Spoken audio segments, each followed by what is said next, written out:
당시 최강대국의 그 왕이었던 애굽 왕 바로 앞에 서서 이스라엘 백성을 자유케 하라라고 요구를 합니다. 담대한 믿음입니다. 엘리야는 당시 하나님의 선지자를 다 죽이려고 했던 아합 왕 앞에 서서 회개하라. 그렇지 않으면 3년 6개월 동안 이 땅에 비가 오지 않을 것이다 라고 하나님의 예언을 선포합니다. 담대한 믿음입니다. 어린 나이에 다윗은 모든 이스라엘 용사들이 두려워 떨었던 골리앗 앞에 담대하게 나갑니다. 너는 칼과 창으로 내게 오지만 나는 만군의 여호와 이름으로 내게 나간다 하면서 나갑니다. 담대한 믿음이죠. 이런 담대한 믿음이 있어야 합니다. 우리가 사는 세상은 영적 전쟁터입니다. 살아보시면 다 느끼지 않습니까? 사람이 무섭습니다. 골리앗 같은 사람이 우리 삶에 나타나서 우리 인생을 좌지우지할 것 같고, 그렇게 우리를 짓누르고 어렵게 만드는 일들이 있습니다. 또한 우리 인생을 막아서는 것 같은 여러 가지 문제들, 상황들이 또 끊임없이 물밀듯 밀려옵니다. 넘지 못할 벽을 앞에 두고 있는 것처럼 공포와 두려움이 우리 마음을 사로잡습니다. 담대한 믿음이 없으면 사명 감당하는 것은 고사하고 제대로 신앙생활조차 할 수 없게 되는 겁니다. 그래서 우리는 모두 다 담대한 믿음을 가지기 원합니다. 깜짝깜짝 놀랄 일 만날 때도 마음의 평강이 흐트러지지 않고 우리 주님이 함께 하시고 나를 도우신다 하는 것을 실제적으로 믿고 그 믿음이 역사하기를 참으로 바라지 않습니까? 그래서 우리 안에는 다 한 가지 질문을 가지고 있죠. 어떻게 하면 내 믿음을 좀 담대하게 만들까? 어떻게 내 믿음을 강하게 만들 수 있을까? 이런 질문들을 가지고 살아갑니다. 오늘 말씀에 요셉을 주목해 보시기를 바랍니다. 예수님 믿기 전에는요, 숨어서 타협하는 믿음이었습니다. 그런데 이 예수님의 시체를 빌라도에게 가서 담대하게 요구를 하고 있습니다. 무엇이 이 사람의 믿음을 강하게 만들었을까? 오늘 말씀의 주제가 바로 그것입니다. 무엇이 요셉의 믿음을 강하게 만들었을까? 십자가 복음입니다. 십자가 복음.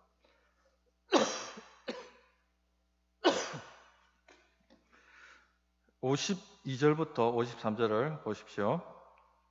그가 빌라도에게 가서 예수의 시체를 달라 하여 이를 내려 세마포로 사고 아직 사람을 장사한 일이 없는 바위에 판무덤에 넣어두니 아리마대 요셉이라는 사람이 빌라도에게 가서 예수님의 시체를 달라고 요청을 합니다. 그리고 자신의 소유인 무덤에 장사하죠.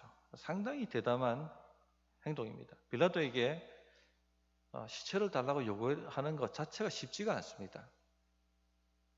예수님이 무슨 제목으로 십자가형에 처해졌습니까? 반역죄입니다. 지금 반역죄로 죽은 사람의 시체를 내어달라, 그 시체를 내가 장사해야겠다라고 요구를 하고 있는 것이죠. 대제사장 무리와 유대인 백성들이 빌라도에게 무엇을 요구했습니까? 십자가에 못 박으소서, 십자가에 못 박으소서. 그렇지 않으면 우리가 폭동을 일으키겠습니다. 할 만큼 폭동 수준으로 요구를 했습니다. 그렇게 죽은 예수님의 시체를 내어달라고 요구하는 것 굉장히 담대한 행동이죠.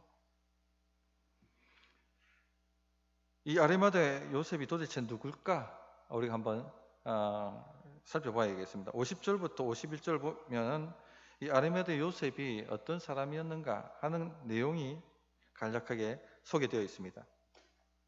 공의 의원으로 선하고 의로운 요셉이라 하는 사람이 있으니 그들의 결의와 행사에 찬성하지 아니한 자라.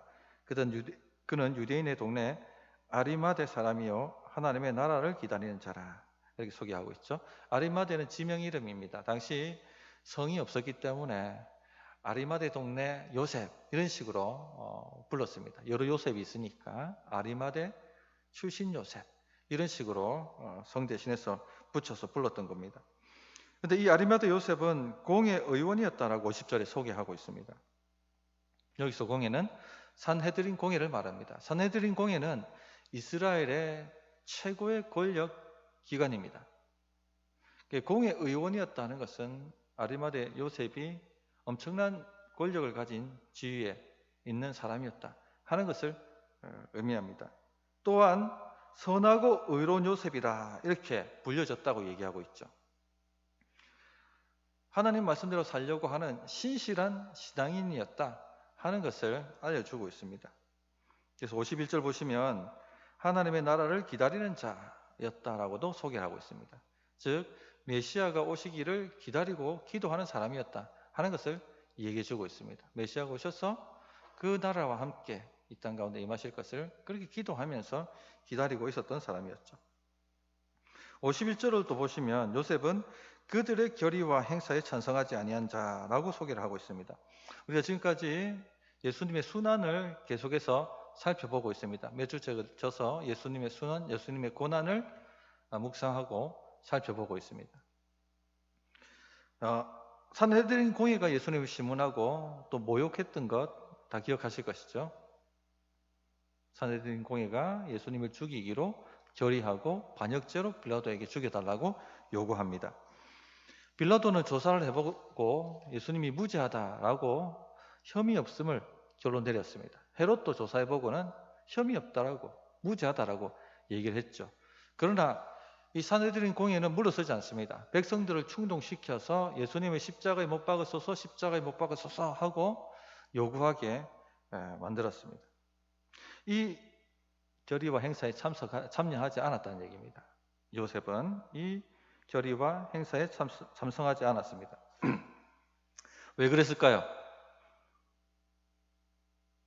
요셉은 예수님을 메시아로 믿는 사람이었기 때문에 그렇습니다. 요한복음 19장 38절에 이 요셉을 또 설명하는 구절이 나오는데요. 이렇게 말씀하고 있습니다. 아리마대 사람 요셉은 예수의 제자이나 유대인이 두려워 그것을 숨기더니, 당시 종교 지도자들 가운데도 예수님을 메시아로 믿는 사람들이 있었다는 것을 얘기합니다. 숨은 제자라고 할 수가 있겠죠. 요셉도 바로 그와 같은 사람이었습니다.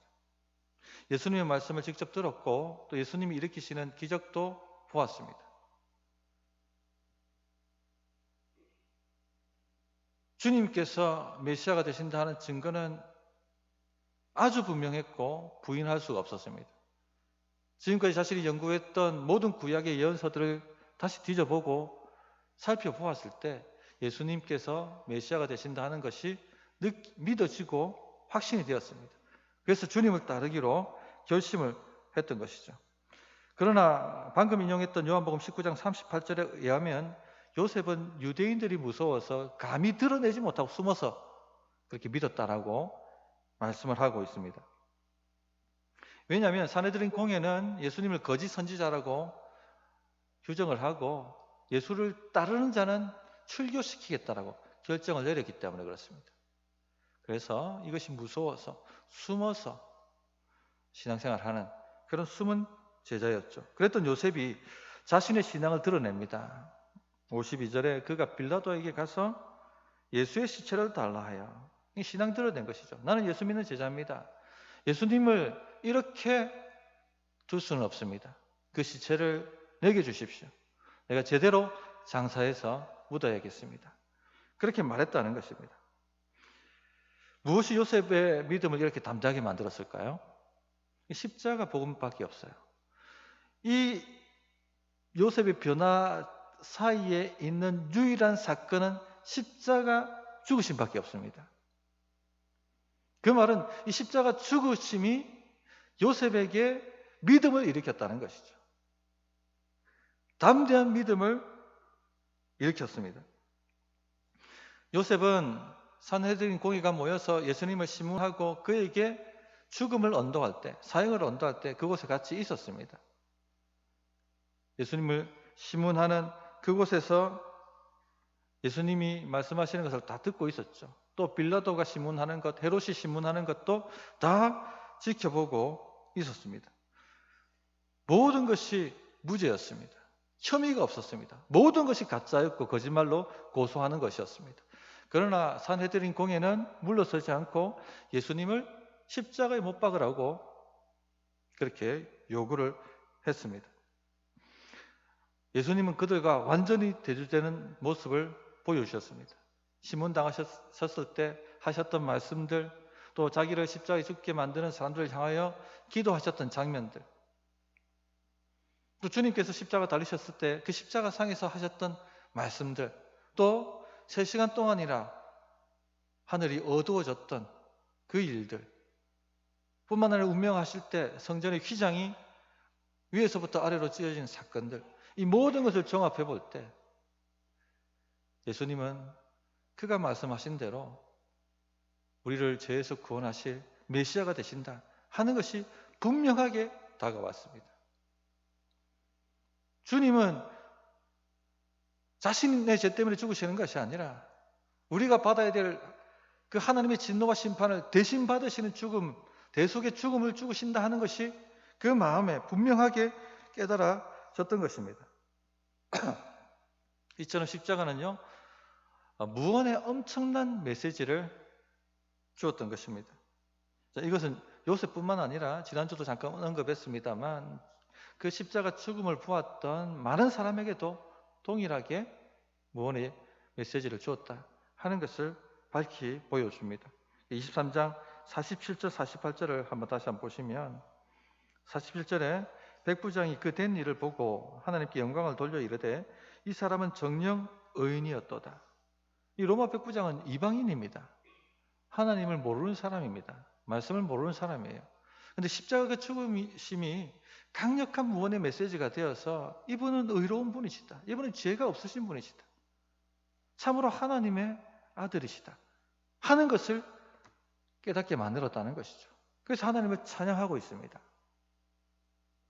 뿐만 아니라 48절도 보시면 이를 구경하러 모인 무리도 그 된 일을 보고 다 가슴을 치며 돌아가고, 이 사람들이 누굽니까? 예수님 십자가에 못 박으라고 소리쳤던 사람들입니다. 그런데 가슴을 치며, 우리가 가슴을 칠 때 왜 가슴을 칩니까? 뭔가가 깨달아졌을 때, 뭔가가 다가왔을 때, 뭔가가 내 마음을 움직였을 때 가슴을 치지 않습니까? 무엇이 그들 가슴을 치게 만들었습니까? 십자가 죽으심이죠. 예수님은 의로우신 분이시다. 하나님의 말씀을 전하셨고 병자들을 고치셨고 또 귀신들을 쫓아내셨고 모든 선하고 착한 일을 하셨는데 우리가 그를 십자가에 못 박아 죽였다. 그것이 마음을 짓눌렀던 것이죠. 이런 은혜의 역사가 있었기 때문에 오순절 성령 강림하실 때 베드로의 설교에 5,000명이 회개하고 돌아왔다라고 말씀을 드렸습니다. 십자가 복음은요, 이처럼 우리에게 믿음을 일으킵니다. 그 보는 것 자체만으로도 강력한 메시지를 주고 믿음을 일으켰다는 것을 알려주고 있는 것이죠. 구원하는 믿음을 줍니다. 믿음은 성경에 들음에서 난다고 되어 있지 않습니까? 아무 말이나 듣는 게 아니라 그리스도의 말씀을 들음에서 난다고 말씀하셨어요. 그리스도의 말씀이 뭐냐? 십자가 복음을 얘기하는 겁니다. 제가 부목사 시절 때 함께 사역했던 전도사님 한 분이 계셨습니다. 남편분이 신앙이 없는 분이세요. 아무리 이렇게 말하고 저렇게 꼬셔도 예수님을 영접하지 않았던 분이셨습니다.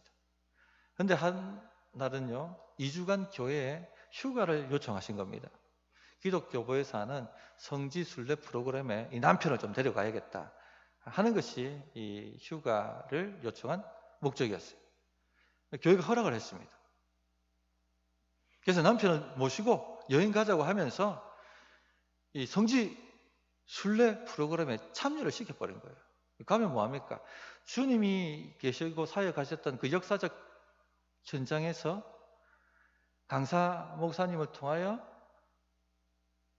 그 역사적 현장에 일어났던 사건에 대한 해설을 듣죠. 그 자체가 복음이지 않습니까? 2주간 하루 종일 가는 곳곳마다 복음을 들었던 겁니다. 2주에 어떤 역사가 나왔을까요? 십자가 복음은 우리에게 구원하는 믿음을 줍니다. 이분이 마음이 활짝 열려가지고 예수님을 구주로 영접하고 신앙생활을 하기 시작하셨는데 얼마나 열심히 하시는지 새벽 기도 나오시고 모든 예배 참석하시고 심지어는 목자까지 되셔서 영혼들을 위해서 기도하고 또 섬기는 그런 자리까지 가셨었습니다. 이처럼 십자가 복음은 우리에게 구원하는 믿음을 일으킵니다. 그런데 구원하는 믿음은요, 필연적으로 우리를 담대하게 만듭니다. 사도 바울이 다메섹에서 예수님을 만나고 난 다음에 아나니아로부터 복음을 듣지 않습니까? 그에게 담대한 믿음이 생겨버립니다. 그리고는 각 회당을 돌아다니면서 예수 그리스도가 메시아가 되신다라고 복음을 전하기 시작했어요. 그 당시 예수 믿는 것 드러내면 다 잡혀서 감옥에 들어가던 시절입니다. 사도 바울 자체가, 본인 자체가 자신이 그렇게 예수 믿는 사람들을 잡으려고 다메섹에 왔던 사람이었습니다. 그랬던 그가 담대하게 회당에 돌아다니면서 예수님이 그리스도시라고 증거했더랬죠. 나중에 사도 바울을 잡으려고 하니까 제자들이 피신시키지 않습니까? 이처럼 구원하는 믿음은 담대하게 만듭니다, 우리를. 요셉도 마찬가지예요. 아리마대 사람 요셉도 지금까지 숨어서 비겁하게 신앙생활을 했는데 그 비겁한 신앙을 다 버려버리고 담대하게 빌라도에게 가서 예수님의 시체를 요구하고 있습니다. 마가복음 15장 43절에 이렇게 말씀하십니다. 아리마대 사람 요셉이 와서 당돌이 빌라도에게 들어가 예수의 시체를 달라 하니, 이 당돌이라고 번역되었는데 원문 살리면은 용감하게 빌라도에게 가서 시체를 달라 요구했다라고 되어 있습니다. 성도님들, 이처럼 십자가 복음은요, 구원하는 믿음뿐만 아니라 담대한 믿음, 용감한 믿음을 우리에게 줍니다. 어떻습니까? 우리 믿음이 담대하지 못할 때가 있죠. 흔들릴 때가 있습니다. 사람이 무섭고 문제가 무섭고 자꾸 움츠려들 때가 있습니다. 이런 믿음 상태로는요, 어떤 일도 못합니다. 어떤 일도 해낼 수가 없어요. 하나님의 역사가 일어나지 않습니다. 믿음은 담대해야 합니다. 한번 우리가 이왕 믿는 거 담대한 믿음을 가지셔야 됩니다. 그래야지 뭔가 역사가 일어나고 문제가 해결되어지고 사단의 강력한 공격을 파쇄시킬 수가 있는 것이죠. 지금 내 믿음의 불이 꺼졌다면 어떻게 하셔야 되겠습니까? 십자가 복음으로 돌아가셔야 됩니다. 십자가 복음이 뭔지 살펴보고 연구하고 다시 자신한테 말하고 먹이고 나누고 전파하고 하는 일들을 하셔야 되는 겁니다. 그러할 때 이 담대한 믿음이 올라옵니다. 예수님께서 나를 위해 죽기까지 사랑하셨다면 도대체 무엇이 우리를 대적하겠습니까? 이런 믿음이 올라오는 거예요. 이런 담대한 믿음이 우리 성도님들 마음 가운데 풍성하게 일어났으면 합니다. 두 번째, 십자가 복음은 대가를 지불하는 믿음을 일으킵니다. 빌라도에게 시체를 요구하고 자신의 무덤에 장사했습니다. 이것은요, 대가 지불하겠다는 의미입니다. 빌라도에게 시체를 요구했다 하는 이야기가 산헤드린 공회에 들어가지 않겠습니까? 못 들을 리가 없죠. 공개적으로 했던 일이니까. 모든 사람과 모든 백성들이 아는 그런 일이 되었을 것입니다. 가만히 두겠습니까? 아니, 우리가 반역죄로 죽인 죄인을 그 시체를 달라 해서 장사하게 되면 도대체 지금 우리하고 싸우자는 거야? 당론을 그렇게 정했는데 자기가 그렇게 반대하면 이건 뭐 하자는 거야? 그렇게 판단하지 않았겠습니까? 당연히 공의원 자리를 박탈시켰을 것이고 아리마대 요셉이 누렸던 모든 지위를 다 빼앗았을 것입니다. 주님이 이런 말씀을 하셨어요. 누가복음 14장 26절 27절에 무릇 내게 오는 자가 자기 부모와 처자와 형제와 자매와 더욱이 자기 목숨까지 미워하지 아니하면 능히 내 제자가 되지 못하고 누구든지 자기 십자가를 지고 나를 따르지 않는 자도 능히 내 제자가 되지 못하리라. 참 신앙은 주님께서 내려놓으라고 할 때 내가 가진 것을 내려놓게 만들어버립니다. 그렇지 못하다면 참 신앙이 아니죠. 아리마대 요셉은 처음에는 주저했습니다. 내려놓기가 어려웠습니다. 그래서 유대 지도자들이 두려워서 감히 자기의 신앙을 나타내지 못하고 숨어 있었습니다. 비겁한 신앙이었습니다. 드러내면 지금까지 누려왔던 모든 종교적 지위, 정치적 지위, 사회적 지위를 다 잃어버릴 것이기 때문에, 다 내려놓아야 하기 때문에 숨어 있었던 것입니다. 그러나 잃었던 아리마대 요셉이 완전히 변해버렸습니다. 주를 위해서 모든 것을 내려놓기로 결단한 것이죠. 작정했습니다. 아리마대 요셉에게 예수님보다 더 귀한 것은 없었습니다. 전까지는 자신의 지위가 더 귀했고 자신의 권세가 더 귀했지만 지금은 그런 것들 다 버려버려도 괜찮다라고 그렇게 말하고 있는 것입니다. 직을 건 거죠. 직을 건 거. 예수님의 시체가 쓰레기장에서 죄수들과 함께 불태워지는 것, 소각되는 것을 내가 볼 수 없다. 주님은 그렇게 취급받아서 될 뿐이 아니다. 제대로 장사 지내야 된다. 그렇게 요구했던 것입니다. 당시 십자가 사형소들은 모두 쓰레기장에 보내져서 그렇게 소각되었습니다. 어떻게 주님이 그렇게 취급당하고 장사 한번 제대로 못 지내고 소각될 수가 있는가?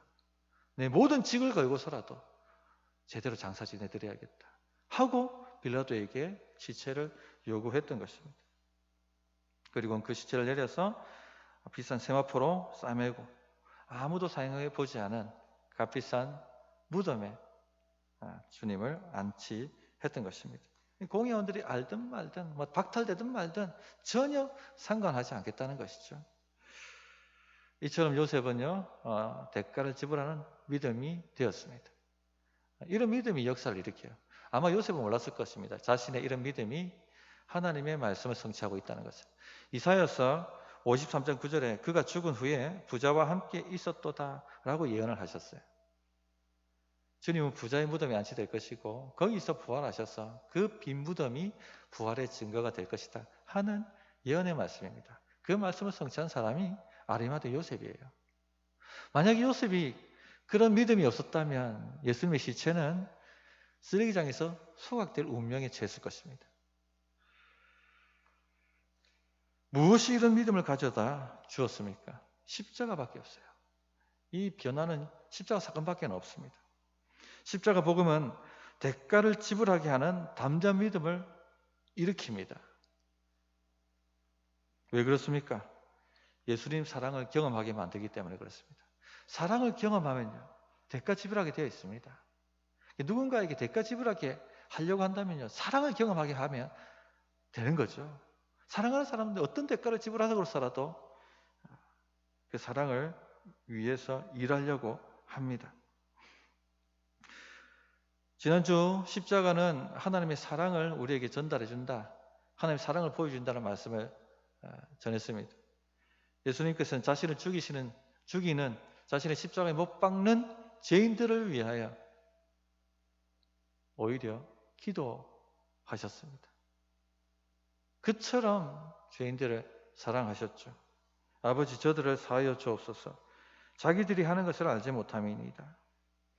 이 십자가 사랑을 깊이 묵상하셔야 됩니다. 하나님께서 나를 얼마나 사랑하시는가 하는 것을 경험하고 알아야 합니다. 그래야지 담대한 믿음이 생기고 대가를 지불하는 믿음이 일어나는 것입니다. 삶에 여러 가지 어려움이 다가올 때, 고난이 닥칠 때 늘 우리 마음에 드는 생각이 무엇입니까? 하나님이 나를 사랑하시는가? 이 생각이죠. 하나님이 나의 형편을 아시는가? 나를 돌보시는가? 나를 인도하고 계신가? 사랑하시는가 하는 이 질문이 생기게 되어 있습니다. 십자가 복음을 들으십시오. 거기에 하나님의 사랑이 나와 있습니다. 로마서 5장 8절 우리가 아직 죄인 되었을 때에 그리스도께서 우리를 위하여 죽으심으로 하나님께서 우리에 대한 자기의 사랑을 확증하셨느니라. 지난주 이 본문을 잠깐 언급했습니다만 우리가 아직 죄인 되었을 때 저는 주님 만나기 전에 진짜 죄인이었습니다. 예수님 비방하고 심지어는 욕했던 사람입니다. 구원받을 자격이 없는 사람이죠.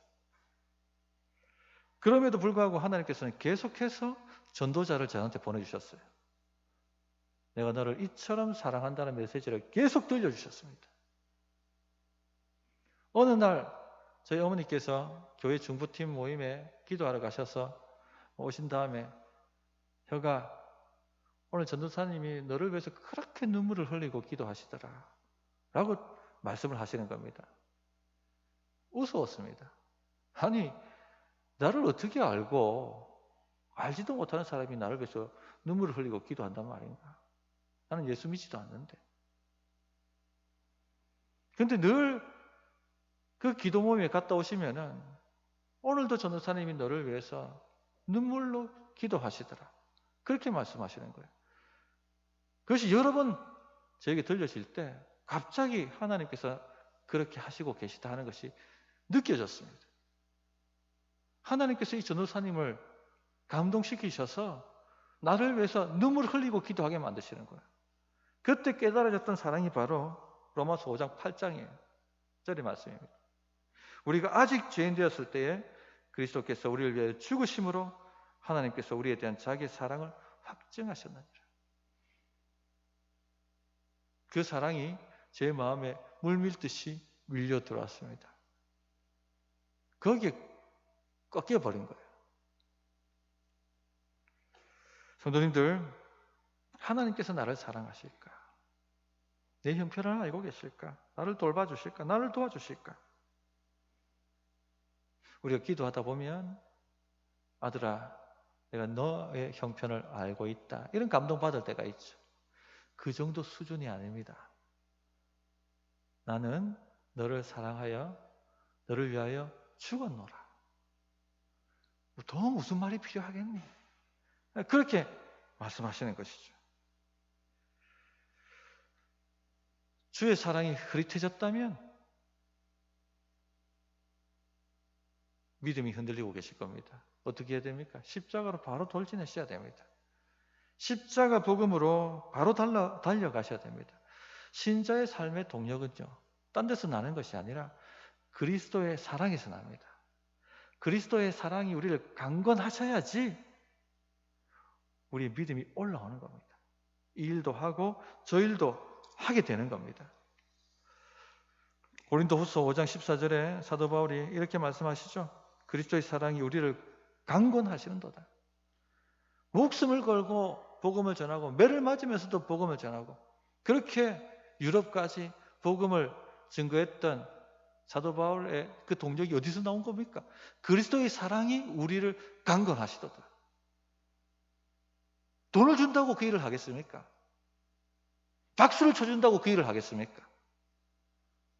직함을 준다고 그 일을 하겠습니까?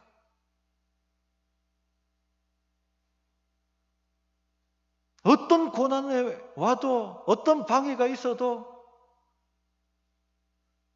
해내고 마는 그 믿음은요, 그리스도의 사랑이 강건하시기 때문에 그렇게 되는 겁니다. 주의 사랑이 우리를 강건해야 우리가 뜨겁게 주님을 사랑할 수 있습니다. 주의 사랑이 우리를 강건해야 우리의 사명을 어떤 방해와 어떤 어려움 속에서도 이루어낼 수가 있는 것입니다. 주의 사랑이 강건해야 흔들리지 않습니다. 얼마나 세상에 깜짝깜짝 놀랄 일이 많이 일어납니까? 담대하고 싶지 않습니까? 주의 사랑이 우리를 강건해야 그렇게 된다는 것입니다. 사랑하는 성도님들, 요즘 어떻습니까? 주의 사랑이 강건하십니까? 아니면 대가 지불하는 것이 두려워지고 슬슬 그냥 피하고 숨고 싶고 세상의 매력이 더 좋아 보이고 그렇게 믿음이 흔들리고 계시지 않습니까? 이 모든 것이 사랑이 식어서 그렇습니다. 사랑이 식으니까 나를 더 행복하게 만들어줄 것 같고 나를 더 윤택하게 만들어줄 것 같은 새로운 남편에게 눈이 가는 거예요. 다시 복음 앞으로 돌아가야 됩니다. 십자가 사랑이 우리를 강건하시도록 십자가 복음을 듣고 또 들으셔야 됩니다. 그렇게 할 때 성령께서 그 메시지를 잡아 우리의 마음을 여시고 하나님의 사랑을 우리 마음에 부어주시는 것입니다. 그게 그리스도의 사랑의 강건하심입니다. 그래서 로마서 5장 5절에 소망이 우리를 부끄럽게 하지 아니하면 우리에게 주신 성령으로 말미암아 하나님의 사랑이 우리 마음에 부은 바 됨이니, 이런 사랑이 부어지기 때문에 어떠한 어려움에도 좌절하지 않고 일어서게 되는 것입니다. 이것이 신자의 삶이에요. 이것이 우리의 동력입니다. 이런 은혜가 우리 성도님들에게 충만하게 임하셔서 믿음으로 이 험악한 세상 이기며 살아가시기를 바랍니다. 말씀을 정리하도록 하겠습니다. 여기 모이신 분들 다 예수님을 예배하기 위해 모이셨어요. 그 말은 구원받은 믿음이 다 있다는 얘기입니다. 그런데 이 믿음이 이 세상 살다 보면은 흔들리죠. 식어집니다. 때로는 비겁한 신앙으로 퇴색됩니다. 어떻게 하셔야 되겠습니까? 다시 불일 듯 일으켜야 됩니다. 그리스도의 사랑이 우리를 강건하시도록 만들어 가야 합니다. 그러기 위해서는요, 십자가 복음에 집중하십시오. 저는 우리 교회가 십자가 복음으로 서로 격려하고 십자가 복음을 서로 나누고 그렇게 세워가는 교회가 되기를 바랍니다.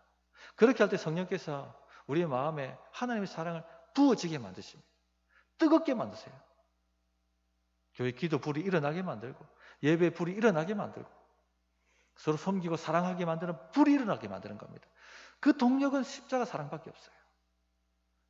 그런 충만한 은혜가 임하는 교회 되기를 사모합니다. 어떻게 응답해야 될지 1분간 기도하겠습니다.